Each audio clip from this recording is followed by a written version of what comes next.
السلام علیکم ورحمۃ اللہ. ایک مرتبہ پھر حاضر خدمت ہے اور یہ ہے عامر آن لائن. تشریف فرمائیں جناب مفتی محمد حنیف قریشی صاحب. السلام علیکم. جناب علامہ شبیر حسن مصری صاحب. السلام علیکم. اور جناب مفتی نوید عباسی صاحب. السلام علیکم. بزرگوں کی اجازت سے سوالات کے ساتھ شروع کریں. السلام علیکم. جی السلام علیکم. وعلیکم السلام. جی فرمائیے. جی دبئی سے بات کر رہا ہوں میں. بات کریں.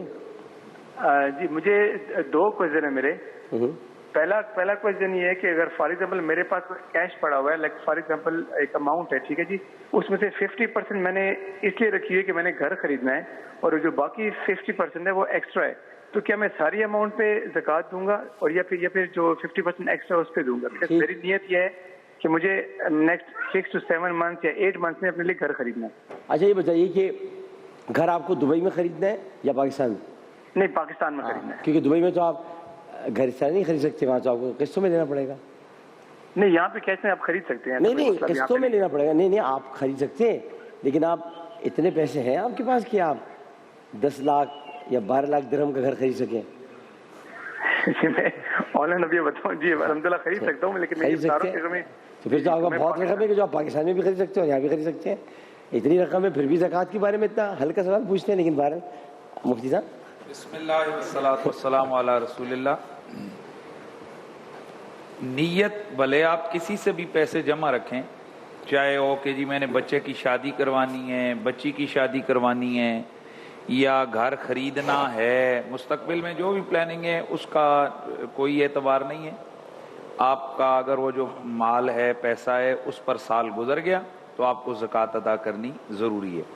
ہاں اگر آپ نے مکان اپنا خرید لیا تو اب وہ جو خریدا ہوا مکان ہے، اگر وہ رہائش کی نیت سے آپ نے خریدا ہے یا ایسی جگہ ہے، پلاٹ ہے جس کے اوپر آپ مکان تعمیر کرنے کی نیت سے آپ خرید رہے ہیں تو اس پر زکوٰۃ نہیں. لیکن اگر مکان خریدے کہ چلو سیل اینڈ پرچیز کریں گے، کچھ پیسے وغیرہ آ جائیں گے، اسی طرح پلاٹ جس طرح انویسٹمنٹ کے طور پر لوگ خرید و فروخت کرتے ہیں، ریئل اسٹیٹ کا کام کرتے ہیں، تو ان تمام صورتوں میں اس پر زکوٰۃ لازم ہے. بالکل لازم ہے. آپ کیا فرمائیے مفتی صاحب؟ وہی طریقہ کار جو انہوں نے بتایا، لیکن وہ 11 مہینے کی شرط ہمارے یہاں ضروری ہے کہ اگر ایک پیسہ آپ کے پاس 11 مہینے تک پڑا رہا تو 12ویں مہینے اس پہ زکوٰۃ لگ جائے گی. لیکن اگر آتا گیا جاتا گیا تو زکوٰۃ نہیں لگے گی. ٹھیک. تینوں جج صاحبان نے کہہ دیا. ہمارے یہاں ڈاکٹر صاحب یہ تھوڑا سا مسئلہ واضح ہو زکوٰۃ کے حوالے سے کہ سال کے شروع میں اگر کوئی بندہ صاحب نصاب ہے، یعنی آج جس طرح آج 13 رمضان ہے تو ایک بندہ آج صاحب نصاب ہو گیا، اب درمیانے سال میں اس پر اگر کمی بیشی ہوتی رہی، اس سے ایک ایسا وقت آیا اس کے پاس پیسے کم ہو گئے وغیرہ وغیرہ، اور جب سال کے اختتام پر وہ دوبارہ جب وہ صاحب نصاب ہے تو وہ زکوٰۃ آئے گی. اگر ہم یہ اعتبار کر لیں کہ جی وہ ایک ہی پیسے پر اس طرح، تو پھر کئی دفعہ درمیان میں بندہ خرید و فروخت کرتا ہے. اپنی فقہ کی بات کر رہے ہیں، ایک دفعہ میں یوں ہو جائے گا تو بہت کچھ ہو جاتا ہے سر. زکوٰۃ 11 مہینے اگر آپ کا مال رہا ہے، دیکھیے اس اصول کو چھوڑیں گے تو پھر حملے شروع ہو جائیں گے. حملے نہیں شروع ہوں گے، ہم محبتیں آپ نے اصول طے کیا، آپ اپنی فقہ کی بات کریں. ٹھیک ہے ٹھیک، میں نے اپنی فقہ کی بات کی. بس بہت کریں. ہماری اور کال لیں گے اور کال آ گئی. السلام علیکم. میری بات سنیے. جی السلام علیکم. گندم جو وغیرہ پہ جو زکوٰۃ ہوتی ہے وہ جب نصاب پورا ہوتا ہے، لیکن پیسوں پہ جو زکوٰۃ ہے، نوٹوں پہ تو آپ کا معاملہ ہی دوسرا ہے. سونے چاندی پہ اس میں 11 مہینے پڑے رہے، لیکن نوٹوں پر آپ کا معاملہ کچھ اور ہے. بالکل وہ بھی بتائیں نا، لیکن ہم آپ کی کسی مدد کر رہے ہوتے ہیں. نوٹوں کا بتائیں. نوٹ، سونا چاندی یہ سب نقدینگی میں آتے ہیں، اور ان سب پہ اگر 11 مہینے پڑے رہیں گے تو 12ویں مہینے زکوٰۃ ہوگی، ورنہ نہیں ہوگی. حالانکہ آپ مانتے تو 12 اماموں کو ہیں، لیکن 11ویں مہینے میں 12ویں مہینے پہ 12ویں امام کا زمانہ ہے. 14 موسمین کا کیا ہوگا؟ نہیں بھی 12ویں امام کا. اور 14 موسمین. اچھا چلے ٹھیک ہے. سوال لے لیتے ہیں. السلام علیکم. السلام علیکم. وعلیکم السلام. عامر بھائی کیا زکوٰۃ میں 11ویں شریف کے قائل ہیں. جی السلام علیکم. السلام علیکم. بھائی صاحب فرمائیے بھائی جان. فرمائیے. السلام علیکم. وعلیکم السلام. وعلیکم السلام. پھر وعلیکم السلام. آپ فرمائیے.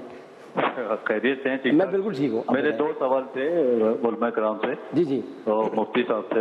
جناب پہلے تو یہ ہے کہ یہ جو حاجی حضرات ہیں، حج کر آتے ہیں، ہمارے مسلمان بھائی اور اپنے نام کے آگے حاجی لگا دیتے ہیں، تو اس کی اسلام میں کیا اجازت ہے؟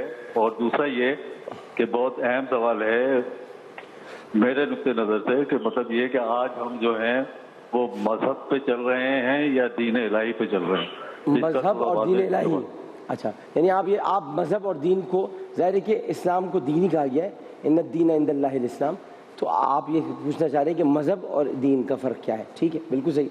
اچھا مفتی صاحب، یہ جو سوال انہوں نے کیا آپ نے سنی دیا، جواب دیں۔ اس میں جو پہلا ان کا سوال ہے کہ اگر کسی آدمی نے حج کیا ہوا ہے تو کیا وہ اپنے نام کے ساتھ حاجی لکھوا سکتا ہے؟ لکھوانے میں کوئی حرج نہیں ہے، الا یہ کہ اس کا مطلب تفاخر ہو یا لوگوں کے سامنے نمود اور نمائش ہو۔ تو اب یہ چونکہ نمود اور نمائش کا یا جس کو کہتے ہیں کہ اپنا دکھلاوے کا تعلق یہ دل سے بندے اور خدا کے درمیان معاملہ ہے، ہمیں اس سے کوئی پتہ نہیں ہے۔ لوگ زیادہ تر دکھاوے کے لیے کرتے ہیں، مطلب ورنہ کوئی حاجی اپنا وہ کوئی کیوں کہے گا؟ میں نے 5 حج کیے، میں تو نہیں کہتا اپنا کو، ہاں کبھی نہیں کہا حاجی عامر لیاقت حسین، نہیں کبھی نہیں کہا، بالکل یہ بھی نہیں پتا ہمیں کہ ہاں یہ اب کبھی ہمیں یہ بھی نہیں پتا کہ ہم، حالانکہ ہمارا عقیدہ ہے، آپ نے خود ہمیں سکھایا ہے کہ حج کو یہ یقینی کرنا چاہیے کہ قبول ہوا ہوگا، لیکن پتہ نہیں اللہ تعالیٰ نے قبول نہ کیا ہو تو کیا بعض لوگوں کے دیکھیں، میں یہ بھی ہمارے معاشرے کا ایک طریقہ کار ہے نا کہ کچھ حوالے سے کوئی لوگوں کی شہرت ہو جاتی ہے، اچھا جی 2 بندے محلے میں زید نام کے، کون سا زید؟ او حاجی زید صاحب، اب پھر وہ مشہور ہو جاتا ہے حاجی زید، تو اس میں کوئی حرج نہیں ہے۔ لیکن دوسرا سوال مذہب اور دین، دوسرا سوال تھا کہ دین اور مذہب میں فرق کیا ہے؟ یہ جو اصطلاحیں ہوتی ہیں جو علماء کے یا جو ہماری شریعت کے اندر استعمال ہوتی ہیں وہ اپنے مورد پر بند ہوتی ہیں، یعنی جو جس حوالے سے اصطلاح جو بنائی گئی ہے اسی پر وہ منطبق کی جاتی ہے۔ دین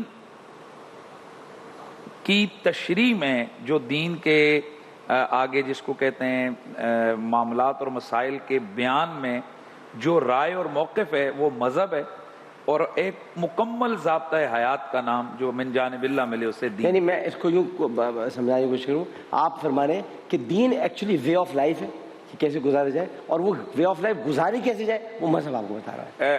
اس کی جو تشریحات ہیں، مختلف تشریحات، مطلب جیسے کہ نماز پڑھنی ہے تو رسول کو دیکھ کے ہی پڑھنی ہے، نماز پڑھنی ہے تو جیسے رسول نے پڑھی ویسی پڑھنی ہے۔ جی میں اسی میں بتا دیتا ہوں، جس طرح روایات آ گئیں بھائی نماز پڑھنی ہے یہ دین کا حکم ہے، اب آگے رفع یدین کرنا ہے یا نہیں کرنا ہے، ہاتھ یہاں باندھنے یا یہ باندھنے، یہ مذہب آ گیا۔ یعنی اس کی جو تفصیل اور تشریح میں جو ایک کسی کا امام کا یہ کسی، تو اس مذہب کو مسلک بھی کہہ سکتے ہیں، آپ مسلک اور اعتقادی والے سے آ جائے تو اس کو مسلک کہہ دیتے ہیں، ٹھیک۔ اور اگر عملی والے سے، لیکن یہ فرقہ نہیں ہوگا، نہیں یہ فرقہ نہیں ہوگا۔ دیکھیں فرقہ واریت کیا چیز ہے، وہ سمجھا جائے ہمیشہ ڈاکٹر صاحب یہ میں نے ایک دفعہ ایک ٹاک شو میں بھی کہا تھا کہ 2 چیزیں ایسی ہیں کہ جن کی ہم استعمال بہت زیادہ کرتے ہیں، اس کے خلاف بھی بولتے ہیں، لیکن آج تک ہم ان کی واضح طور پر ڈیفینیشن بیان نہیں کر سکیں۔ ایک تو آ گئی دہشت گردی، امریکہ سے لے کر جناب وہ انڈونیشیا تک ہر بندہ کہتا ہے دہشت گردی نہیں چاہیے،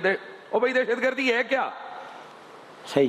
اب دہشت گردی وہ تعریف کرتے ہیں کہ جو اسلام کے حوالے سے ہمارے اسلاموفوبیا، حالانکہ ہم یہ سمجھتے ہیں کہ دہشت گردی یہ ہے کہ آپ بے گناہ ایک کسی انسانی جان یا کسی انسانی مال کا ضیاع کریں یا آپ ظلم زیادتی رسول اللہ کی ذات پر حملہ کرنا بھی دہشت گردی ہے۔ اچھا یہ آ گئی دہشت گردی ہر بندے کی۔ اسی طرح یہ ہر بندہ کہتا ہے فرقہ واریت نہیں، فرقہ، بھائی فرقہ واریت ہے کیا، اس کی تفصیل تو بیان کرو۔ صحیح بات، صحیح بات۔ کبھی یہ تو بیان کرو کہ کیا ہے فرقہ واریت۔ میرے نزدیک کسی کے معتقدات و مقدسات کے ذریعے سے اس پر حملہ کرنا، اس کی بے ادبی اور توہین کرنا، یہ ایک فرقہ واریت، میں اس کی تعریف۔ بہت اچھی بات ہے، بہت اچھی بات۔ جی مصری صاحب کیا فرمائیے؟ جی مذہب، دین اور مذہب جو ہیں وہ تقریباً ایک دوسرے کے لوازمات میں سے، مذہب عربی کا لفظ نہیں ہے، اردو کا لفظ لیا جاتا ہے یا فارسی کا لیا جاتا ہے۔ دین، ان الدین عند اللہ الاسلام یا الیوم اکملت لکم دینکم واتممت علیکم نعمتی ورضیت لکم الاسلام، اس کے ساتھ ایک اصطلاح استعمال ہوتی ہے وہ فقہ۔ وہ فقہ کیا ہے؟ قرآن اور حدیث، اور ہمارے قرآن اور حدیث اور ائمہ معصومین علیہ السلام کے اقوال سے جو طریقے زندگی کو عکس کیا جاتا ہے اس کو فقہ کہا جاتا ہے، اور اس پہ انسان عمل کرتا ہے۔ بھائی یہ بجا دوں، میں تو سمجھا آپ کچھ اور بولنے والا. جی میں تو سمجھا کچھ اور بات بھی کر نہیں، اس سے آگے یہ تو بتائے نا. نہیں ایک بات اور کر دیں، وہ یہ سمجھا دیں کہ جیسے کہ مفتی صاحب فرمائے فرقہ، ہاں یہ مجھے بہت برا لگتا ہے. یہ آپ کے یہاں شیعہ فرقے کے لوگ بیٹھے ہیں، آپ کے سنی فرقے کہاں سے ہو گئے آپ لوگ؟ فرقے کہاں سے ہو گئے؟ عوام نے استعمال کرنا شروع کر دیا، عوام کے منہ میں ڈال دیا گیا. ورنہ فرقہ نام کی کوئی چیز نہیں. مسالک ہیں جو جس امام کو فالو کرتے ہیں ان کے مسالک ہیں، یا ان کی فقہ ہیں. جیسے ہماری فقہ جعفری ہے، فقہ حنفی ہے، فقہ حنبلی ہے. تو یہ الفاظ تو صحیح ہیں، لیکن یہ جو فرقہ واریت یا مثلا اس طرح کے الفاظ استعمال کیے جاتے ہیں، یہ بنائے جاتے ہیں بعض طاقتوں کی طرف سے تاکہ لوگوں کے ذہن میں نیگیٹو امپریشن ڈال دیا جائے کہ یہ لڑنے کے لیے بنے ہیں. جبکہ اگر آپ دیکھیں ابتداء اسلام سے فقہیں آپس میں لڑتے نہیں تھے. علماء فقہ جو ہوتے تھے وہ آپس میں بیٹھ کے گفتگو کرتے تھے کہ میں نے یہ سمجھا ہے، آپ نے یہ سمجھا ہے، آپ نے یہ سمجھا ہے. اچھا میں تو سمجھتا ہوں کہ فرقے دو ابھی بھی ہیں، ایک خوارج اور ایک مسلمان. چلیں یوں بھی لے لیں. یہی ہے، یہی ہو سکتا ہے. دوسرے کون سے؟ خوارج اور مسلمان دو فرقے. اچھا میں یہاں سے اس کی تھوڑی سی میں عرض کر دوں. فرقہ اگر اس کی ڈیفینیشن پہ جائیں نا تو بنیادی طور پر جماعت کے نظریات سے الگ ہونے والے کو فرقہ کہتے ہیں. تو وہ خوارج جو ہے. ہاں، مسلمان جو ہیں یہ فرقہ نہیں ہے، یہ جماعت ہیں. جماعت ہے، مسلمانوں کی جماعت ہے جو اعتقادی بد اعتقادی کے حوالے سے جو ان سے نکلتا جائے گا وہ فرقہ ہوتا ہے. واہ واہ واہ، بہت سی بات ہوئی. میری بھی اصلاح ہو گئی اور بہت سی بات ہو گئی، بہت عمدہ بات ہو گئی. اچھا بتائیں مفتی صاحب، وہ یہ کہ شیر پالنا، شیر پالنا، سانپ پالنا، بچھو پالنا، جی آپ کچھ کہہ رہے تھے؟ میں عرض کر رہا تھا مفتی صاحب نے جو بات کی نہیں شعر پہ تو مفتی صاحب بات کریں گے. مفتی صاحب شعر اہل سنت شعر پہ بات کریں گے. ابھی شعر اہل حدیث یہ سن چکے ہوں گے اب تک ٹی وی پر، شام کو وہ شام میں بات کریں. میں صرف اتنی بات عرض کر رہا تھا کہ یہ بہت سارے لوگ جو ہے نا، وہ آپ نے حاجی والی بات جو سوال آیا تھا وہ جا کے نادرہ کو کہتے ہیں کہ جناب اب ہم نے حج کر لیا ہے، ہمارے نام کے ساتھ حاجی کا اضافہ کیا جائے. ایک بات. دوسری بات یہ بھی ہوتی ہے کہ حاجی 2-3 حج کر لیے تو اب ہمیں الحاج کہا جائے، ڈیمانڈ بھی ہوتی ہے یقیناً. تو یہ خود سے کہنا یہ بالکل درست عمل نہیں ہے. کوئی آپ کو کہتا ہے محبت سے تو اس کی کوئی، حالانکہ نادرہ سے کہہ سکتے ہیں اگر ان کی بیوی نادرہ ہے تو وہ کہا کریں، باقی نادرہ سے کہنے کی ضرورت ہی نہیں. جی اچھا، آپ میں کہہ رہا تھا کہ شیر، سانپ، بچھو، مگرمچھ یہ لوگ پالتے ہیں، نیولے یہ سب پالے جاتے ہیں، آپ کیا کہیں گے؟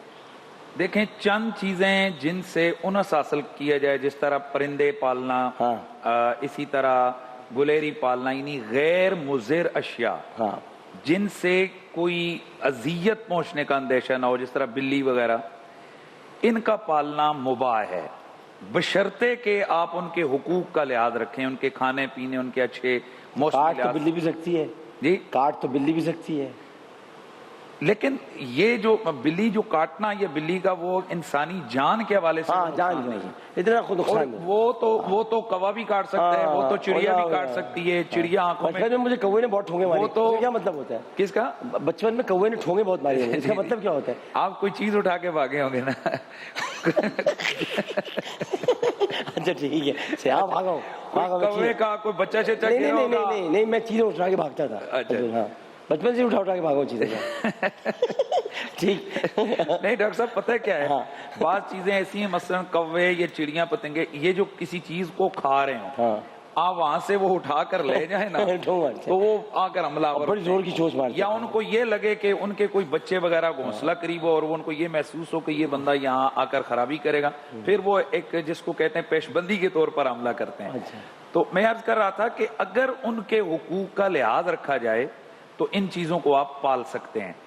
کس کا جو میں نے نام لیے ہیں، بلی، چڑیاں، بلی، شیر تو نہیں. اچھا، اب شیر کا حکم کتے والا ہے.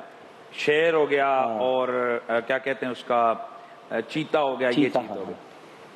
اور اس میں ایک اور اضافی چیز یہاں پر آ جائے گی، اور وہ یہ ہے کہ چونکہ اس میں غالب امکان ہے کہ یہ آپ کو جانی طور پر نقصان پہنچائے، تو آپ جس طرح یہ کھلے عام عوام میں یہ لے کے جانا، یہ گھروں میں بطور وہ شہر سے کھیل رہے ہیں، اس سے تو اجتناب بہت زیادہ ضروری ہے. سیٹ پہ لانا بھی منع ہے. جی سیٹ پہ لانا منع ہے اگر ہم یہاں منگوا لیں شیر. نہیں بالکل منع ہے جی، کیا پتا وہ کسی وقت بھی وہ بگڑ سکتا ہے. اچھا چترالی بلی کے بارے میں کیا کہیں گے؟ وہ کیا چیز ہے؟ چترالی بلی اتنی بڑی ہوتی ہے. دیکھیں میں نے رول خطرناک ہوتی ہے، یہی آئے گا نا. اسی طرح مگرمچھ ہے، وہ کسی وقت بھی بندے پہ حملہ آور ہو کر وہ کر سکتا ہے، باقی رہ گیا وہ مگر مچھلی کر سکتے. یہ سارے لوگ جاتے ہیں پیر جمن شاہ بخاری کے پیر منگو پیر جاتے ہیں وہاں پہ. اور آپ سوچیں، آپ مجھے آج یہ سمجھائیں، کبھی کوئی بزرگ اپنی جوئیں جھاڑیں گے؟ یار یہ دیکھیں عوام کا جی فضول ایک نان سینس بزرگوں کے پاس جوئیں جھاڑیں گے، بیوقوفی ہے. اب دیکھیں وہ بات کی جائے کہ جس بات کو جو ہے نا کہیں ایکسیپٹ کیا جا سکے. جس طرح بعض لوگ کہتے ہیں اچھا وہ یہ ہوا نیپال کے جنگل سے آیا، وہ یار وہ بات کرو یار جو کوئی ماننے لائق ہو. اسی طرح جناب یہ مگرمچھ ہیں، یہ جی جوئیں بابا، وہ یار مگرمچھ ہیں، وہ انسان اندھے تھوڑی ہیں، وہ سارے پاگل ہیں کہ تم کہہ رہے ہو. یہ آج سے 500-400 سال پہلے جب جہالت تھی، جن کو پتہ ہی نہیں ہوتا تھا مگرمچھ کیا ہے، شاید اس وقت کسی نے جوں کہہ دیا ہو، ہمیں اس کا پتہ نہیں ہے. آپ کیا کہتے ہیں؟ مگرمچھ مگرمچھ ہی ہوتے ہیں. جناب وہ جانور جن کو گھریلو جانور کہا جاتا ہے، بکری ہے، بطخ ہے، بلی، کیا کہتے ہیں کبوتر ہے، اور اس طرح کی چیزیں. بلی کو بھی قبول کیا گیا ہے. بلی کی تو عجیب خصوصیت ہے. باقی حلال گوشت جانوروں کے منہ کا جھوٹا پینا مکروہ ہے. بلی حرام گوشت ہے لیکن اس کا مکروہ نہیں، صفائی کی وجہ سے. ان کو رکھا جا سکتا ہے، لیکن اگر بلی ہے تو اس کے بعد اگر کپڑے میں لگے رہیں گے تو ہمارے فقہ جعفری کے لحاظ سے نماز نہیں ہوتی، بات صاحب نہیں ہوتی. باقی یہ جو خطرناک جانور ہیں یہ عمومی طور پر تو حکومت کے لیول پر تو پالے جائیں، لوگوں کو دکھائے جائیں تاکہ پتہ چلے سے کہ افریقہ تو اب جا نہیں سکتے تو یہیں پر دیکھ لیں. لیکن گھروں میں پالنا جو ہے اس کو کسی طرح سے بھی پسند نہیں کیا گیا ہے. ٹھیک ہے. بکری اور دیگر جو جانور ہیں ہمارے یہاں، ان کا جھوٹا جو حلال ہیں وہ مکروہ نہیں ہے. بکری وغیرہ کا اس سے وضو وغیرہ کیا جا سکتا ہے، یہ سارے امور سر انجام دیے جا سکتے ہیں. اچھا کال لے لیں جی. السلام علیکم. آپ کچھ کہنا چاہیں گے؟ ہاں جی. السلام علیکم. وعلیکم السلام. عامر بھائی میرا آپ سے یہ سوال تھا کہ قرض اور دین یہ دونوں قرض کے لیے قرآن میں استعمال ہوئے ہیں، دونوں میں کوئی فرق ہے یا یہ ایک ہی چیز کے دو نام ہیں؟ دوبارہ ذرا بتا دیجیے گا. قرض اور دین یہ دونوں قرض کے لیے قرآن میں استعمال ہوئے ہیں. قرض اور دین، دین اچھا قرض اور دین اس میں کوئی فرق ہے؟ قرآن میں استعمال میں دین، لین دین، قرض اور دین مترادف ہیں، اس معنی میں آتے ہیں، مترادفات ہیں. قرض اور دین میں ایک بنیادی فرق ہے. قرض شرائط کے ساتھ دیا جاتا ہے اور انہی شرائط کے ساتھ واپس لیا جاتا ہے. دین کوئی بھی ذمہ، کسی کے ذمے کوئی مال تھا وہ اٹھا کر وہ کسی اور کے ذمے کر دیا جائے کہ یہ جو مجھے ان سے 5 لاکھ روپے لینے تھے اب وہ 5 لاکھ آپ ان سے لے لیں گے، اور وہ قبول بھی کرتا ہے. کسی بھی طرح سے کوئی بھی ذمہ داری کسی کے اوپر ہو، ضروری نہیں قرض دیا ہوا، امانت بھی ہو سکتی ہے، امانت بھی ہو سکتی ہے، علی بھی ہو سکتا ہے، بستر پہ بھی لیٹ سکتا ہے، امانت بھی دیا سکتا ہے. وہ تو پھر دوسری بات ہو جائے گی. اور پھر تاریخ میں لکھا ہوا آ جائے گا کہ امام علی سے پوچھا گیا کہ یہ بتاؤ کہ کبھی سوئے ہوئے چین سے، ایک ہی رات چین سے سویا تھا کہ جب میں اللہ کے حبیب نے مجھے گارنٹی دی تھی کہ میں صبح زندہ اٹھوں. امانت سپرد کر دی. کیا خوبصورت واقعہ. جی السلام علیکم. السلام علیکم. وعلیکم السلام. جناب خیریت سے ہیں عامر بھائی؟ الحمدللہ بھائی جان بہت خیریت سے ہوں. اچھا مفتی صاحب سے، قریشی صاحب سے ایک سوال پوچھنا ہے. جی. سوال یہ ہے کہ ایک شخص جو انتقال کر گیا ہے تو اس کی جائیداد میں آیا اس کے بہن بھائیوں کا بھی حصہ ہوگا یا خالی بیوہ کا ہوگا جبکہ اس کے بچے بھی ہیں؟ یہ جو وراثت کے جتنے بھی جملہ مسائل ہوتے ہیں وہ ڈیپینڈ کرتے ہیں سچویشن پر. کئی دفعہ ذوی الفروض کا، کئی دفعہ جو ذوی الارحام ہیں حصہ بہرحال ہوتا ہے، بہن بھائیوں کی طرف بھی لوٹ کر آ سکتا ہے، لیکن وہ بعض صورتوں میں آتا ہے. اور وہ جو بھی مسئلہ پیسیفک جو صورت ہوتی ہے، فلاں بندہ وہ فوت ہو گیا، اتنا چھوڑ کے گیا، اس کے فلاں فلاں رشتہ دار ہیں، قریب والے بعید والے، اس کے بعد جا کر وہ سلسلہ آتا ہے. تو بہرحال واپس اس بہن اور بھائیوں کو مل سکتا ہے، یہ صورت آ سکتی ہے. فقہ جعفریہ میں بہت واضح، اگر والدین اور اولاد زندہ ہے تو بھائی بہنوں کو نہیں ملتا. اگر والدین زندہ ہیں تو والدین کو مل جائے گا، اولاد کو مل جائے گا. لیکن اگر ان میں سے کوئی بھی نہیں ہے تو بھائی بہن. یہ بھی بتا دیجیے فروع اور اصل کس کو دیا جاتا ہے؟ فروع کون ہے اور اصل کون ہے تاکہ پتہ چل جائے. اصل تو آتا ہے ماں، باپ، دادا. زکوٰۃ بھی دے سکتے ہیں، زکوٰۃ نہیں. اور فروع میں آتا ہے بیٹا، بیٹی، پوتا، پوتی، نواسا، نواسی. یہ نیچے جو آ رہے ہیں یہ سارے فروع. ٹھیک ہے، بالکل. آپ اس میں کوئی بہت بہت شکریہ علامہ شبیر حسین میسوی صاحب آپ کا، نوید عباسی صاحب آپ کا. مفتی حنیف قریشی صاحب سے آن ایئر معافی مانگتا ہوں. ارے کیوں ایسی بات؟ وہ پیار کرتے ہیں آپ سے. نہیں، محبت کے رشتے پیار کرتے ہیں آپ سے. مجھے تھوڑا خیال رکھنا. وہ پیار کرتے نہیں، انہوں نے بھی پھر بعد میں کہا نا دیکھیے مزید خیال رکھنا. نہیں آپ کی انکساری، لیکن وہ انہوں نے بھی پلٹ کر آپ کو ایک جملہ یہ کہا، آپ نے شاید سماعت فرمایا ہوگا کہ میں یہ سمجھتا ہوں کسی کے اعتقاد پر یا اس کے اس پر حملہ کرنا میرے نزدیک فرقے والا. انہوں نے بھی بالکل بالکل. تو آپ دونوں ایک دوسرے سے محبت کرتے میسوی صاحب کے حوالے سے ڈاکٹر صاحب جو دوسری جگہوں پہ بات کی جاتی ہے وہ یہ، مجھے ایک صاحب نے کہا کہ وہ وہاں بولتے نہیں ہے. میں نے کہا اصل میں وہ فتنہ نہیں کرتے، وہ فساد نہیں کرتے، اپنی بات کرتے ہیں. میسوی صاحب کے اندر اتنی شرافت ہے کہ میں بتاؤں کہ یعنی اگر یہ بولنا چاہیں تو مجھے پتا ہے کہ بہت سارے ایسے مسئلے ہوتے ہیں جن پر یہ اتحاد بین المسلمین کی بات کرتے ہیں. جب بیٹھے ڈاکٹر صاحب میں چلیں ہماری بات ہو رہی ہے، میں چھوٹی سی ایک بات کر رہا ہوں. بات یہ کہ مسئلہ بتانے کے لیے وہ تو کوئی ایک بندہ بھی کافی ہے. آپ یہ چاروں مسالک کے شام کو اور اس وقت آپ کیوں بٹھاتے ہیں؟ تاکہ جو لوگ ہمیں دیکھ رہے ہیں، مثلا میں فقہ حنفی کے حوالے سے ایک مسئلہ بیان کرتا ہوں. اب ممکن ہے کہ ایک فقہ جعفریہ کا ایسا بندہ کہ جو اتنا ویل ایجوکیٹڈ نہیں ہے، اس کو کنفیوژن ہو یار یہ مسئلہ کیسے. تو آپ، اور یہ چینل کی جو پالیسی ہے، یہ بالخصوص یہ کام آپ نے شروع کیا ہے، اس سے پہلے ایسا نہیں تھا. اس کا فقط مقصد یہ ہے تاکہ ہر فقہ کے حوالے سے اس کے جو ماننے والے ہیں ان کے لیے مسئلے آسان ہو جائیں.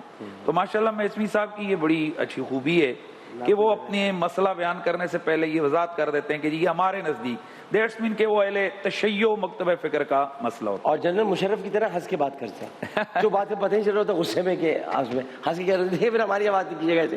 میں بھی حیران ہو جاتا ہوں جب میں ان کے ساتھ. خیال بھی سب کا کرتے ہیں. بہت بہت شکریہ آپ سب کا. عامر لیاقت حسین کو اجازت دیجیے. انشاءاللہ وقفے کے بعد یہاں پر اذان فجر دی جائے گی اور حافظ احمد قادری دیں گے. پھر آپ جناب مولانا آزاد جمیل صاحب خطاب کریں گے اور محسن صاحب 2 اشعار پڑھ دیں گے. تو ایک وقفہ لیتے ہیں، وقفے بعد حاضر ہوتے ہیں. السلام علیکم ورحمۃ اللہ.